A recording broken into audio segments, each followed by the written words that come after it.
On est présentement à la boutique La Dame de Cœur au centre-ville de Contrecœur ce matin avec Michel, donc de Culture C. Comment ça va? Ça va bien, merci. Allô? Comment tu t'en es ici ce matin? Ben super, j'aime ça. Ouais. Jaser de Culture C, jaser de la culture, ouais. C'est toujours un grand plaisir. Je te demanderais je commencerai par te demander, tu as amené une lampe ce matin, comme pour ton objet qui te représente. Pourquoi cette lampe? Bon, là, ça a l'air un petit peu présomptueux. J'ai l'air d'être en train de dire que je suis une lumière, mais en fait, je ne l'ai pas pris tant comme quelque chose qui me représente, moi, comme personne. Qui représente plus Culture C? Oui, mais plus, mettons, le genre de mission ou le genre de mandat qu'on se donne avec Culture C. Ouais. C'est une lampe, en fait, qui vient de la tradition. Je ne sais pas si vous connaissez ça, mais dans les lieux culturels, il y a souvent des lampes qui sont laissées la nuit ouvertes. Tu sais, par exemple, dans un théâtre, il y a une lampe sur scène qui est laissée ouverte quand tout le monde a quitté. Ça arrive dans les musées aussi, dans ces lieux-là. Ça s'appelle une sentinelle. Puis, en fait, c'est comme une lampe pour laisser la culture allumée. Tout le temps, pour ne jamais l'éteindre. Puis même en anglais, ça s'appelle Ghost Lamp. C'est vraiment une tradition là, qui existe depuis toujours. Puis c'est pour les fantômes, en fait, dans ces lieux-là, parce que ces lieux, on dit qu'ils sont tellement chargés que c'est sûr qu'ils sont hantés. Puis tu sais, dans d'autres langues, on est la seule langue en français où le mot « hanté » veut vraiment dire des fantômes. Dans les autres langues, en anglais, en allemand, c'est plus « habité ». Donc, comme si la culture, les arts, c'est tellement quelque chose qui habite. Qui charge un lieu. Que les fantômes viendraient on a besoin de garder la lumière allumée. Oh mon Dieu, c'est intéressant. Oui, c'est ça. Tu sais, moi, je vois quand même la vie, comme tu vois, de façon assez poétique et symbolique. Absolument. Donc, pour moi, cette lumière-là, c'est ça que ça représente. Puis ça représente aussi l'idée de, tu sais, on traverse quand même, mettons, des périodes assez intenses, là, difficiles, je pense, au niveau politique, au niveau des mauvaises nouvelles. Puis je pense que des fois, la culture, c'est une petite lumière, un petit supplément d'âme. Absolument. Peut nous aider à traverser tout ça. On l'oublie des fois, mais je pense que ça donne ça. Puis moi, dans mon mandat aussi, je me vois comme juste quelqu'un qui prend une lampe de poche et qui fait « Hey, regarde par là, peut-être que ça, c'est intéressant. Hey, regarde, connais-tu tel artiste? Hey, regarde cet endroit, connais-tu ça? Fait que je trouvais que cette lampe, cette sentinelle aussi, c'est comme les gens qui gardent le feu allumé, tu sais, dans les scouts. Moi, j'étais dans les scouts très longtemps. C'est aussi quelqu'un qui surveille le feu toute la nuit pour être sûr qu'il ne s'éteigne pas. Fait que, voilà. T'es la gardienne du feu de la culture. C'est la lampe de Culture C, ça? La salle, c'est celle-là qui va être dans la lampe de Culture C, parce qu'on a une petite salle un peu multifonctionnelle en bas, très intime, dans la Maison Le Noblet en bas, au sous-sol, la cage des Patriotes. Donc, elle va réouvrir enfin en septembre. Fait que c'est la lampe que je prévois installer. Ah, c'est le fun. Bon, donc, comme on l'a dit, tu es à Culture C, donc tu es la directrice générale. C'est un peu particulier parce que tu es juste directrice générale à temps partiel à Culture C. Vite, ça ressemble à quoi ton parcours? Comment t'en es arrivée? Dans la vie. Oh mon Dieu, ben tu sais, moi, je suis vraiment quelqu'un qui est à la base dans le milieu artistique. À la base, j'ai une formation, je suis beaucoup plus au niveau du théâtre. Donc, j'ai une formation de comédienne. Et après ça, j'ai continué à travailler dans le théâtre. J'ai une compagnie de théâtre, j'ai enseigné le théâtre, j'écris du théâtre, je produis du théâtre. J'ai vraiment une carrière parallèle en théâtre et en production de spectacles. Mais, tu sais, quand on a une compagnie de théâtre de nos jours, c'est vraiment être entrepreneur, en fait, parce que tu n'as pas le choix de devenir artiste-entrepreneur, en tout cas dans les arts vivants, que ce soit théâtre, danse, musique. Pour pouvoir travailler. C'est vraiment rendu rare que c'est genre t'attends chez vous puis le téléphone sonne. Oui. Voilà. Fait que j'ai vraiment développé, tu sais, j'étais déjà directrice générale de ma compagnie de théâtre. J'étais déjà directrice artistique. Fait que t'apprends beaucoup à tout faire, finalement, à faire la comptabilité, à faire tout ça. Puis, tu sais, j'ai au point où, tu sais, j'aide d'autres compagnies à faire ça. Fait que j'avais comme le côté gestionnaire, puis le côté, je trouvais que à Culture C, mon poste, c'est direction générale et on a ajouté direction artistique dans le poste pour vraiment orienter la programmation quand même vers les arts parce que la culture, c'est pour moi aussi l'accès à l'offre culturelle, à la fréquentation artistique. Ouais. Donc, on a la galerie d'art, on a la salle où on peut présenter des spectacles, on investit un peu les parcs aussi avec des propositions. Mais là, je t'ai fait un petit détour vers Culture C. C'est correct.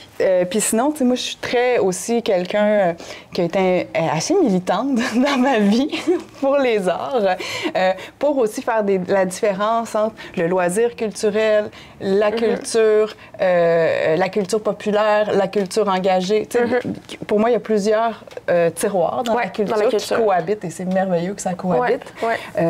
Donc, puis j'ai aussi fait beaucoup de militance pour que les arts soient reconnus. Puis donc, je suis présidente du Conseil québécois du théâtre présentement. Je suis dans un mandat de 2 ans. Voilà. T'es partout! Je fais beaucoup de choses, c'est des grosses années présentement. Puis donc, c'est ça. Puis à Culture C, tu sais, c'est un poste à temps partiel. On est en restructuration aussi cette année de transition parce qu'on avait comme, tu sais, c'est des gens d'engagement de 4 ans, les plans quadriennaux. Fait que là, on est à la fin d'un plan, on est en train de préparer d'un nouveau plan avec une structure peut-être différente pour pouvoir offrir des propositions qui vont marquer les gens. C'est ça notre objectif. C'est un peu spécial parce que quand tu es arrivé à Culture C, il me semble, c'est ça qu'on m'a dit, que c'était le lendemain de la mort de Carl Tremblay. Puis que, hey, en une journée, tu avais réussi à organiser un événement. C'était comment arriver à Culture C?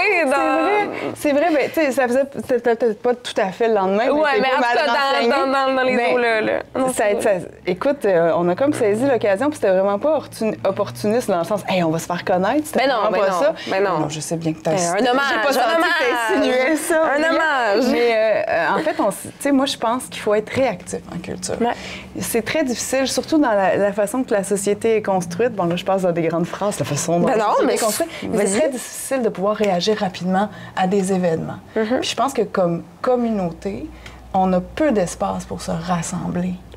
Ensemble, en vrai, tu sais, avant, il y avait l'Église, même peu importe ce qu'on pense de la religion. Bien, sans l'aspect religieux, c'était un aspect communautaire. Assis dans une salle, dans une genre d'assemblée. Puis, tu sais, tu filais ce que la personne a sent à côté de toi, tu sais. Si la personne a trouvé le sermon plate, tu le sens, puis là, les deux, vous êtes comme, ah, c'est plate, mais vous vivez une genre de communion de quelque chose. Absolument. Et si tout le monde est subjugué par la chanteuse en avant, on le file sans se parler. Puis ces espaces-là, je trouve que ça manque. Dans notre société, on a les réseaux sociaux, mais c'est fret, on le sent pas. C'est pas physique, on est là ensemble. Là. Exact. Et donc, quand même si on fait « j'ai de la peine, Carl est mort », il y a quelque chose pour moi qui passe pas, qui se rend pas d'un à l'autre. Donc, on s'est dit... Puis je sais pas, on a juste parti, on était 2 à essayer de juste... Le défi, c'était que les gens sachent que ceci allait se passer. L'école de musique La Chasse-Galerie, qui est juste en face avec nous, avec laquelle Culture C a déjà des liens, ont déjà embarqué pour nous proposer des musiciens. Après ça, tous les commerçants au coin, nous, on s'est mis à poser des affiches partout. Tout le monde était super touché. Puis on s'est ramassé 600 personnes. Quand même! C'était magique. Dans un parc, hein, c'est ça? Au parc Cartier-Richard, juste en bas, le Super 4, le parc où il y a où la scène est une genre de monument pour les patriotes. Déjà, il y a quand même quelque chose aussi de l'histoire. C'est super signifiant de faire un spectacle dans ce parc-là ou dans la maison Le Noblet à cause de l'histoire. Absolument. Puis nous, notre travail, ça a surtout été de diffuser l'information que ça allait se passer. Puis on avait acheté des petites chandelles juste pour créer un peu l'ambiance propice à ce que les gens puissent vivre l'affaire. Mais ça nous a aussi appris que les gens sont au rendez-vous. Tu sais, quand il y a quelque chose... C'est pas tant que les gens veulent pas, mais peut-être qu'il n'y a rien d'organisé à la place. Puis on peut des fois se revirer vite sur un 10 cents. Moi, je pense que des fois, on a besoin de ces sas-là. Oui, que quelqu'un meurt, ou peut-être d'une nouvelle qui nous sidère ou de quelque chose de la réalité. Je trouve que c'est important de pouvoir, des fois, bouger vite. Ce qui est intéressant avec un organisme plus petit, comparé, mettons, à des grands lieux de diffusion, c'est qu'on peut bouger vite parce qu'on est une petite équipe. Quand tu veux aller vite, il ne faut pas que tu sois beaucoup. Quand tu veux aller loin, tu peux être beaucoup. Nous, on veut aller vite puis loin. Encore mieux. C'est ça. Encore mieux. Donc là, c'est ça. t'es l'ADG de Culture C et comme tu as dit, tu as aussi ta troupe de théâtre. Ça fait combien de temps, ça, que tu... écoute, moi, j'ai fait du théâtre. C'est vraiment mon premier amour, puis ma grande passion, mais je fais du théâtre depuis que je suis adolescente. Puis ma compagnie, elle a... ça me rajeunit pas, près de 15-16 ans, 17 ans. Oui, je fais ça. Quand même. On était basés surtout à Montréal. Fait que, j'ai joué dans plein de théâtres à Montréal. Tout ça. Fait que... Puis c'est ça, fait que là, c'est à Montréal, ta troupe de théâtre. C'est comment de... Parce que là, t'habites à Contrecœur. Fait que là, tu travailles à Contrecœur, tu vis ici, puis en même temps, t'as ta troupe. Puis on m'a même dit que t'avais pas de voiture. Non. Et que tu prends le bus, encore plus impressionnant. Moi, je suis... Tu sais, puis je prends même... Tu sais, même par... je vais avoir l'air intense, c'était par souci aussi environnemental. Non, mais absolument. Et aussi parce que j'ai 2 enfants, 2 jeunes enfants, 2 jeunes garçons plutôt, quand même, qui bougent beaucoup. Fait que pour moi, l'autobus, là, c'est comme mon spa. Je regarde le fleuve sur le bord du Saint-Laurent. Puis, tu sais, c'est un moment tout ça. Puis je travaille aussi dans l'autobus. C'est comme j'ai mon portable, je travaille. Pour moi, ça impressionne les gens, mais je pense que c'est parce qu'ils l'ont pas essayé. C'est la même chose pour les arts, des fois. J'irai pas voir de la danse, mais tu le sais pas. Tant que t'es pas allé... Des fois, j'ai goût de dire, tu sais pas que ça te manque. Tu sais pas que ça te manque quelque chose que peut-être t'aimeras pas ça. Puis même si t'aimes pas ça, ça se peut que ça soit pas parce que c'est un mauvais spectacle ou un mauvais... Ça se peut que tu y penses encore dans 3-4 jours. Puis ça veut dire... que ça a eu un impact sur toi quand même. Que ça a eu un impact pour toi, puis que tu te transformes. Tu sais, moi, je pense que l'art ou la culture, ça sert à te transformer un peu. Pas juste à faire « Ah oui, j'ai adoré ce spectacle ». Pas juste à t'évader, de faire comme « Ah, mon Dieu, ça a bougé quelque chose. » Qu'est-ce que ça voulait dire pour moi? Qu'est-ce que... Puis après ça, d'avoir le goût d'en parler avec quelqu'un d'autre, puis là, vous en parlez, puis ça crée du lien, puis voilà, je suis partie. Ça y est. C'est comment la situation actuelle de la culture au Québec? Mon Dieu. Hey, là, c'est gros comme question, je m'excuse. Ben, tu sais, moi, c'est sûr que là, je vais te répondre un peu avec mon chapeau de coprésidente du Conseil des arts du théâtre. Honnêtement, la culture au Québec est quand même très en danger présentement, mais genre en danger comme jamais elle l'a été, alors qu'elle a toujours été précaire. La pandémie n'a pas aidé. On peut penser que ça va mieux, mais en fait, pas vraiment. Au point où, tu sais, ce qui s'en vient au niveau de la culture à l'automne, c'est qu'il va y avoir vraiment beaucoup de mobilisation des artistes de tous les corps de métier. Ça risque d'être, tu sais, ça risque de brasser à l'automne par rapport à ça parce que, tu sais, le monde a beaucoup changé avec la pandémie. Puis en fait, c'est comme si tous les fonds alloués en culture, s'ils étaient restés au même niveau qu'en 2017. Fait que c'est comme si on vivait avec des budgets de 2017. En 2024. Tu sais, présentement, là, il y a eu... Là, je ne veux pas prendre trop de temps là-dessus, mais c'est juste pour vous donner une genre de vision. Cet été, les fameux plans quadriennaux que je te parle, fonctionnent beaucoup comme ça. J'imagine dans toutes les entreprises, un plan d'à peu près 4 ans, puis après ça, on réévalue. Puis tu sais, la culture est quand même aussi beaucoup financée par le Conseil des arts du Québec, tout ça, fait que c'est des plans de 4 ans. Puis normalement, là, ça faisait 7 ans qu'à cause de la pandémie, les gens n'avaient pas pu déposer leur plan de 4 ans. Puis ils ont eu des budgets comme... C'est pour ça qu'on dit comme en 2017. Et des gens qui n'ont pas eu de... Tu sais, que ce soit d'augmentation qui suit juste le cours de la vie, ce qui fait que la plupart des gens travaillent à des salaires horaires très bas. Donc, c'est très difficile d'être compétitif, que ce soit pour payer les cachets d'artistes ou pour payer les travailleurs culturels, qui sont les gens en communication, en administration. Il y a beaucoup d'exodes. Voilà, c'est complexe. Tu parlais des plans. Là, tu me disais qu'à Culture C, on arrive avec un peu de nouvelle vision, le nouveau plan. À quoi on peut s'attendre? Bien, à Culture C, on s'en va, tu sais, Culture C a beaucoup de tiroirs. C'est sûr, tu sais, il y a un côté très patrimonial aussi, parce qu'on habite la Maison Le Noblet, qui est un endroit, ma foi, très important à Contrecœur, vraiment très inscrit dans l'âme de la ville. On s'occupe aussi du moulin Chaput, qui est au parc... là, hein, vous savez pas on est où, mais c'est par là. Le parc là-bas, là. Oui, le parc là-bas. Le parc, bien, ça s'appelle le parc du moulin Chaput. Donc, ce vieux moulin-là, on occupe le parc Cartier-Richard. Et là, on essaie de diversifier, comment je pourrais dire, d'orienter la programmation artistique, surtout à partir de l'automne, autour de la salle en bas, qui est la Cage des Patriotes, où on essaie quelque chose. Je joue chaque vendredi soir Donc, 3 vendredis soirs par mois, il va se passer quelque chose dans la cache. On essaie d'avoir un cinéma dans la cache, un vendredi par mois. On essaie aussi d'avoir un artiste, l'artiste du mois. On essaie d'avoir des beaux noms là, pour les artistes du mois. Puis une soirée dont vous êtes l'artiste. Parce qu'à Contrecoeur, il y a beaucoup d'artistes. Il y a beaucoup de gens qui grattent la guitare, qui chantent, qui font du slam, qui font de la poésie, qui ont... Tu sais, moi, je reçois beaucoup d'appels de gens qui font « J'aimerais présenter quelque chose à la cache. » Fait qu'on s'est dit qu'on se ferait un genre de cabaret. Un peu open mic. Open mic, un vendredi soir par mois. Fait que si vous avez une fibre artistique, venez. Ce qui est cool aussi, la cache, c'est qu'il y a vraiment une ambiance. Là, c'est vraiment... Puis c'est la cache des Patriotes. C'est vraiment un lieu historique où vraiment les Patriotes se sont cachés. C'est pour ça que ça s'appelle comme ça. Où les résolutions politiques ont été pensées, ont commencé à être écrites. Fait qu'il y a quand même quelque chose de cet endroit-là où c'est encore les murs de pierre, c'est encore la pierre. On a installé un bar, faut le dire. On va avoir des bières de microbrasserie aussi. Fait que, tu sais, ça va être quelque chose de très... Pour moi, l'art, c'est très convivial et festif.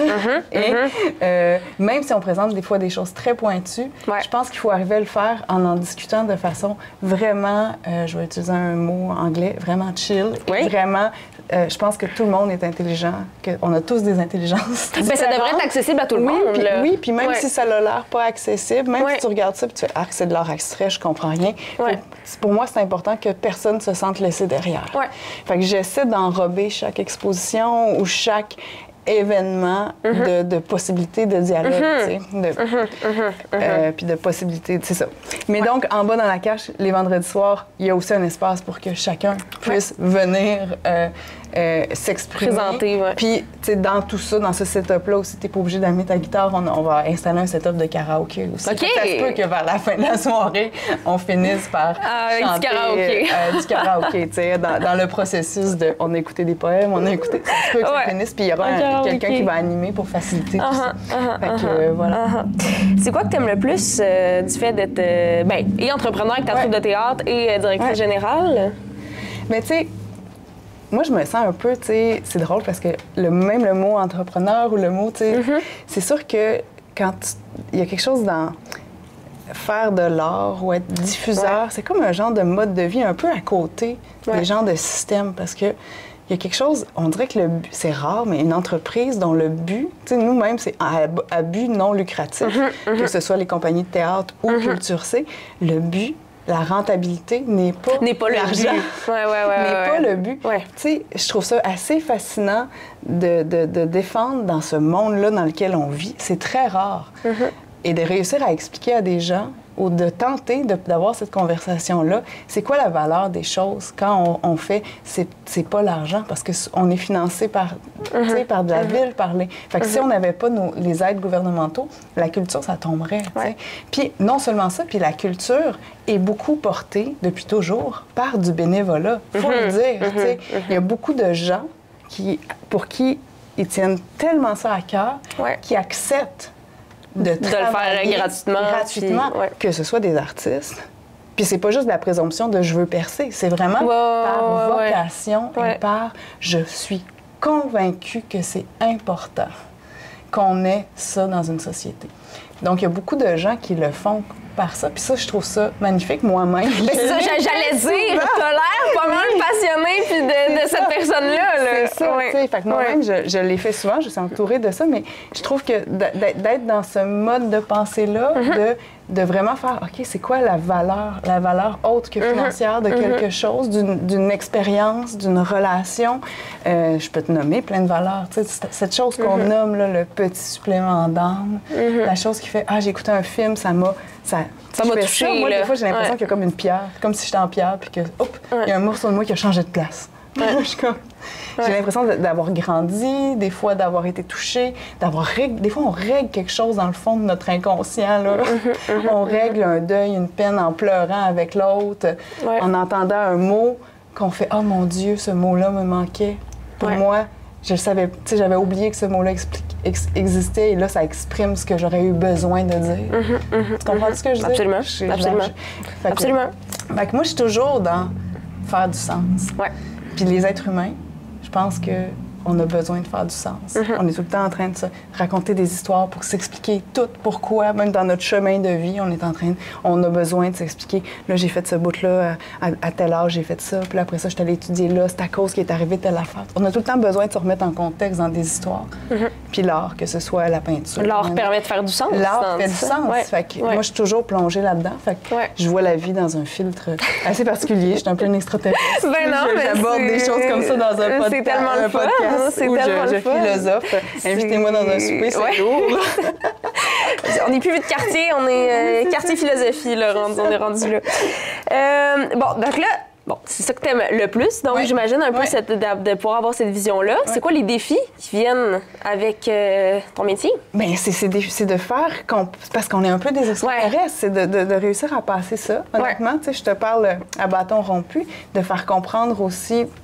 Parce que c'est vrai que c'est particulier, tu sais, puis l'art est souvent vu de différentes façons, tu sais. Comme je vous disais, il y a le loisir, il y a le loisir culturel, il y a l'art, tu sais, l'art très populaire aussi. Puis c'est quoi la balance des deux qu'on fait comme... Tu sais, qu'est-ce qu'on peut proposer aussi dans une ville comme ici, en pleine croissance? Moi, je trouve ça hyper stimulant. Ce qu'on est en train de vivre à Contrecœur, où la ville a presque... Elle a doublé de population, puis on n'a pas fini de grandir, là. Tu sais, il y a un plafond à quelque part. Mais tu sais, on n'a pas fini de grandir. Fait que moi, je pense que en fait, tu sais, il y a un grand défi, c'est d'arriver à bien vivre la transition avec plein de nouveaux gens, plein de nouvelles personnes, plein de diversité culturelle aussi. Comment on reste comme unis là-dedans. Comment on crée un sentiment d'appartenance. Puis moi, ce que je trouverais triste, c'est que Contrecœur soit une ville dormante, où les gens viennent dormir puis consomment ailleurs, alors que peut-être qu'il se passe des choses cool chez eux. Moi, je pense que Contrecœur, je ne sais pas si d'autres l'ont dit ici, mais c'est le nouveau Brooklyn. Non, personne n'a dit ça! Ah non, moi je le dis haut et fort, j'entends... Non, mais pour vrai, j'entends ça Brooklyn. Dans les rues de oui! C'est cool maintenant, Brooklyn. Okay. Ben non, moi j'adore. Mais j'entends ça, moi j'ai entendu des gens dire « Hey, Anna, on est le nouveau Brooklyn. » Sérieusement, j'entends ça, moi je le dis haut et fort. Contrecœur est une ville vivante qui regorge de plein d'affaires. Autant d'art et de commerce et de plein de choses. Puis tu sais, même avant, là, il y avait... Où la mairie, il y avait un club, un hôtel, qui s'appelait l'Hôtel La Pomme d'Or. OK. Et les gens, il y avait des autobus nolisés qui partaient de Verdun à Montréal le samedi soir pour amener le monde faire la fête à l'hôtel de la Pomme d'Or. Fait que, tu sais, c'est pas dit qu'un jour, il n'y a pas du monde qui vont venir à Contrecœur. Ben oui. Tu sais, fait que c'est quoi l'image qu'on veut de notre ville? Oui, absolument. J'ai pas répondu à ta question. Non, t'as tout à fait répondu. Qu'est-ce que j'allais dire après? Ah non, c'est ça que je voulais dire, excuse-moi. Vas-y. Tu m'as dit les défis. Oui. C'est donc de faire valoir la valeur de l'art et la valeur de l'œuvre culturelle. Mais ce que je trouve fascinant, c'est vraiment de l'ancrer dans quelque chose de concret. Parce que souvent, quand tu regardes les villes, là, ou même le Québec à l'étranger, ce qu'on met de l'avant, c'est la signature culturelle. C'est « wow, nos grands artistes! Wow, tu sais, Montréal, métropole culturelle. Ça reste quand même, c'est ça, je veux dire, qu'est-ce qu'on veut qui ressorte de notre ville comme signature? Tu sais, le festif de Baie-Saint-Paul. Baie-Saint-Paul, c'est le festif. C'est le festif, C'est quoi Contrecœur? Est-ce que c'est les industries? Est-ce que c'est sa vitalité? De ses commerces, de ses petits entrepreneurs? C'est ça son âme. C'est ça qu'il faut réussir à mettre de l'avant, puis à encourager. Oui, absolument. Puis là, ça va nous garder... On sera plus une ville dormante. Les gens vont être fiers. On l'est pas. Moi, je suis sûre. J'ai dit, on sera plus. Les gens seront fiers. De dire, leur vie. j'habite à Contrecœur. Absolument. Ben, c'est cool. C'est cool. Moi, je dis que c'est cool. Pourquoi c'est important pour toi de t'impliquer dans le quartier des affaires? Bien, ça nous permet de faire des liens entre nous. Déjà ça, c'est super important. Puis je pense qu'il y a quand même des belles collaborations qui se passent. T'sais. Puis aussi juste parce que, je dis juste que c'est parce que c'est déjà beaucoup, mais tu sais, c'est pas des vies de 9 à 5. Là, être entrepreneur, c'est des défis particuliers au quotidien que peu de gens peuvent comprendre. Puis c'est une grosse charge de stress aussi. Fait que je pense que de faire partie de quelque chose où tu fais « Ah, je ne suis pas seule ». Et des fois, d'entendre quelqu'un vivre un moment de des choses similaires à toi. Choses similaires. C'est juste ça, se sentir... parce que c'est quand même quelque chose où tu fais quand même cavalier seul, puis tu prends des énormes risques. Fait que d'avoir une genre de guilde de chevaliers. Ta communauté d'entrepreneurs au front. Puis de gens qui ont quand même des visions assez proches, puis des visions du monde. Puis que tout le monde... Puis de sentir que tu n'es pas tout seul à travailler justement sur la vitalité de ta ville. Ouais. Parce que la vitalité, c'est les petits, c'est pas les grandes entreprises, tu sais. Là, c'est les petits, puis c'est des citoyens qui sont là. Les grandes entreprises, c'est des gens de l'extérieur. Voilà. Ça serait quoi tes conseils pour quelqu'un qui veut, soit être un peu comme toi, t'as une troupe de théâtre ou être DG d'un OBNL ou dans le milieu artistique, je sais pas, ça serait quoi tes conseils? Dieu. Pour être dans le milieu artistique, mettons, en gros, la première chose que je te dirais, parce que si tu veux être artiste, sache que tu risques de travailler comme direction générale dans ta propre vie. Donc, sache que moi, je détestais les mathématiques et tout ça, puis maintenant, tout va très bien de ce côté. Mais sache que c'est un pan que tu n'auras pas le choix de traverser, si tu veux. Si tu veux savoir si le métier dans le monde artistique est pour toi, je te dirais que ça va avec à quel point tu as faim ou tu es curieux. Moi, j'appelle ça avoir faim. Avoir envie, quand tu lis un livre que tu comprends pas un mot, tu as le goût d'aller le chercher. Ou tu as le goût de creuser. Je pense que c'est la curiosité et le désir d'aller plus loin là-dedans. Ta faim, l'appétit. J'ai pas d'autres synonymes. C'est l'affaire avant même le talent. Parce que moi, je pense pas qu'une fille s'est penchée sur le berceau de quelqu'un et a fait « Tiens, toi tu es dotée de talent de comédienne. » Moi, je suis une comédienne correcte, mais j'ai travaillé fort en tabarouette. Tu comprends? Je pense qu'il y a des gens qui avaient un talent brut plus grand que moi, qui ne font plus le métier. Je pense que ma grande force, c'est ma curiosité puis ma ténacité. Quand j'étais chez les scouts, mon totem, c'était lune tenace. Ah, bon! Voilà. Écoute, lune tenace. Lune tenace, tout le monde. Puis mon conseil, là, quelqu'un qui veut, mettons, être artiste, je dirais, n'attends pas que personne te dise que t'es bon. Ça n'arrivera jamais. Ah, OK. Ça a l'air rough dit comme ça. Donc, parce qu'on se dit tout le temps... Puis peu importe les échelons que tu graves, parce que c'est un métier où tu te fais dire non souvent, dans tous les domaines, que ce soit les arts visuels, la chanson, la musique, tu te fais dire non. Puis même quand à un moment donné, tu te fais dire oui, il y a tout le temps d'autres étapes à gravir.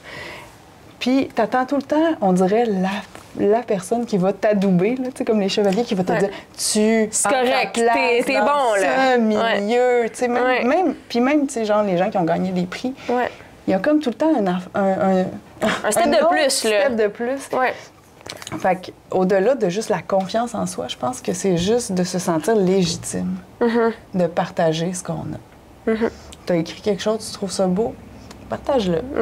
Tu sais, c'est légitime, même si c'est pas top. Je pense qu'il faut juste avoir des heures de vol puis le faire. Puis de pas attendre, de se faire dire que tu as ta place ou pas. T'sais, de juste y aller, puis de partir ta petite affaire. Puis s'il y a du monde, il y a du monde qui vont venir. Voilà. Puis moi, tu sais, je veux dire, des fois, je fais des shows, puis il y a 3 personnes, là, ça arrive. Puis moi, c'est même pas le genre d'affaire qui m'a fait. J'ai l'air de... Je fais des shows aussi où il y a 120 personnes. Pas juste quand il y a 3 personnes. Ça m'est jamais arrivé.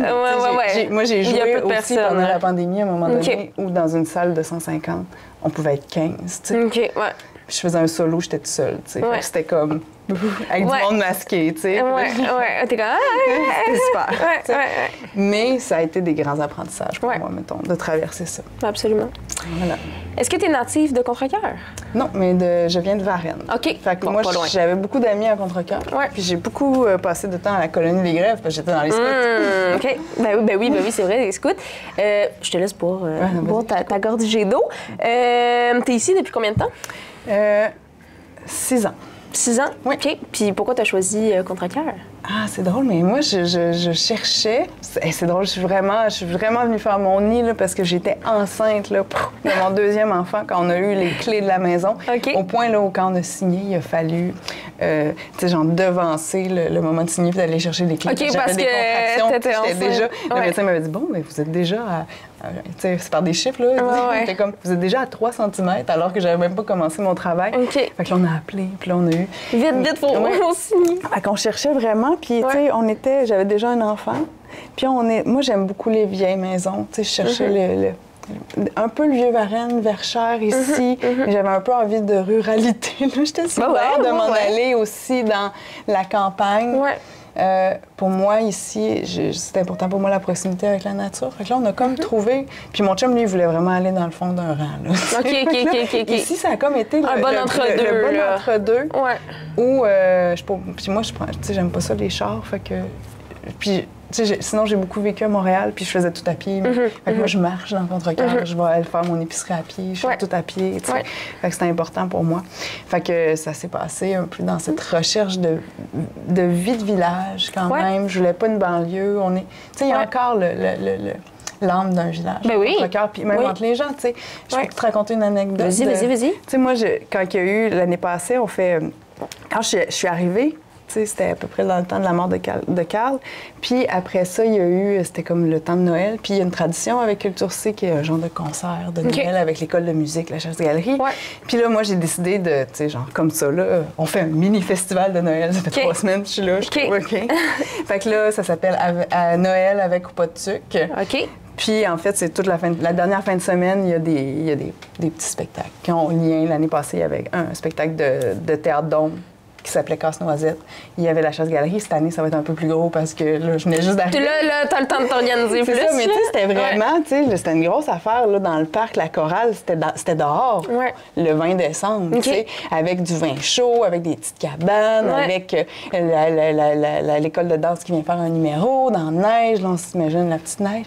Mais là, il s'est mis à mouiller, là. Tu sais, c'est genre, bonjour les réchauffements climatiques. Non, mais c'était la pluie. Je sais pas si vous vous rappelez, là, c'était genre une douche. C'était solide. Il y avait de l'eau, même il y avait de l'eau qui rentrait dans les sous-sols des maisons tellement qu'il mouillait, puis que le sol il était à moitié gelé. Fait que là, on était comme, oh non, tu sais, on peut pas faire notre... Puis il y avait des gens, puis on avait engagé, tu sais, Jean Passe-Montagne, tu sais, le nouveau Passe-Montagne, il venait animer notre soirée, puis tout ça, on avait vraiment travaillé fort.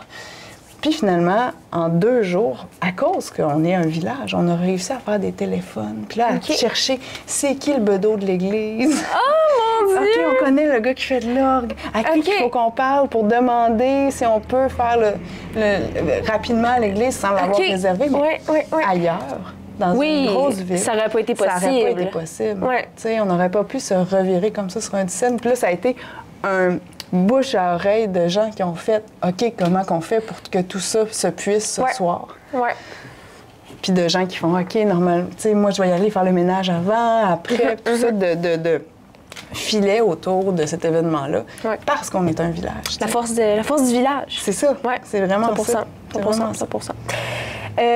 C'est quoi que tu aimes le plus de Contrecœur? Ben, tu parlais de proximité tantôt, mais... Oui, mais la proximité des choses, la proximité de la nature, quand même. Pour moi, tu sais, le fleuve... Mais tu sais, des fois, j'ai l'impression que la moitié des habitants du Québec peuvent dire ça. On est tous sur le bord du fleuve, là. Mais... Pour moi, le fleuve, c'est vraiment quelque chose qui m'émeut beaucoup. Relié à plein d'affaires, tu sais, des souvenirs, je sais pas, tu sais.